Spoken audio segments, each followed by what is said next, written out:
The legendary songwriting partnership of John Lennon and Paul McCartney is often remembered as the engine that powered the Beatles to global fame. Together, they were credited with writing the vast majority of the band's music, but behind that shared Lennon-McCartney label, there were hidden disputes because not every memory matched up.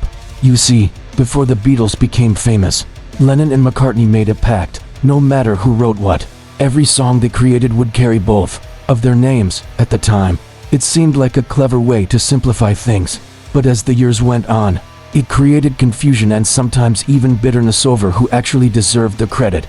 This issue comes up again and again when fans and historians talk about certain Beatles classics. Songs like Eleanor Rigby, In My Life, and I Love Her, each of them later became the subject of different stories told by John and Paul, almost like two conflicting versions of history. And there's one early song in particular that highlights this creative tension. Do You Want to Know a Secret?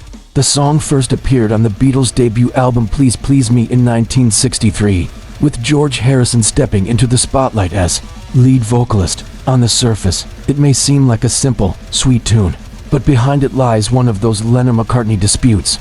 John Lennon later explained that the track was deeply personal. He said it was inspired by his mother, Julia, who loved to sing around the house, and by a tune he had remembered since childhood from a Disney film. In his mind, the structure was so straightforward that it would perfectly suit George, who at the time was still more comfortable as a guitarist than as a lead singer.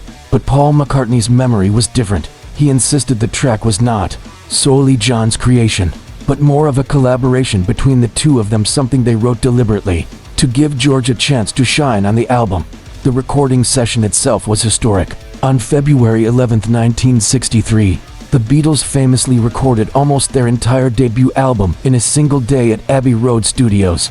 George, though nervous about his vocals, delivered the lead with John and Paul supporting him on harmonies and guitars, while Ringo laid down the beat. Though George later admitted he wasn't entirely happy with how he sounded, fans embraced it as one of his first real showcases in the band. Here's the surprising part. While Do You Want to Know a Secret was never released as a single in the UK, in the United States it became a smash hit, climbing all the way to number 2 on the Billboard Hot 100. And if that wasn't enough, another Merseyside group managed by Brian Epstein, Billy J. Kramer, and the Dakotas recorded their own version at Abbey Road later in 1963. Their cover went straight to number 1, proving once again that the Lennon-McCartney brand was almost unstoppable, no matter who sang the songs. So that brings us to the real mystery: who actually wrote Do You Want to Know a Secret? Was it John channeling his childhood memories and his mother's influence, or was it, as Paul insists, a collaboration carefully crafted to give George a rare spotlight moment? One thing is certain, even the secrets behind Beatles songs continue to spark debate decades later, and maybe that's exactly why their music has never stopped fascinating the world.